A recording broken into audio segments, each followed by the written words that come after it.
Hello everyone, আজকে ব্লগটা শুরু হচ্ছে ভোর 5টা থেকে। ভোর 5টার সময় আমি ঘুম থেকে উঠে গেছি, তার কারণ আর একদিন বাদে আমাদের প্র্যাকটিক্যাল এক্সাম শুরু হচ্ছে।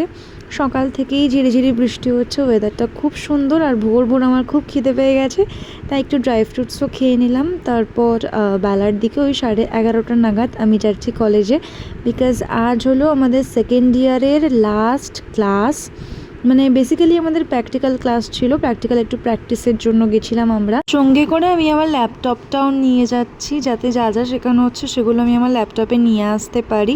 তো সবাই চলেও এসছে আর ক্লাসে আমরা খুব হাসি মজা করছিলাম। দেখতে দেখতে সেকেন্ড ইয়ারটাও আমাদের কমপ্লিট হয়ে গেল, মানে এখনও কমপ্লিট হয়নি, পরীক্ষাটা হয়ে গেলে তারপর কমপ্লিট হবে। তারপর আমার বেশ কিছু প্রিন্ট আউট করার ছিল, কলেজের ওই দোকানটা থেকে প্রিন্ট আউটটা করে নিয়ে আমি বাড়িতে চলে এসেছি।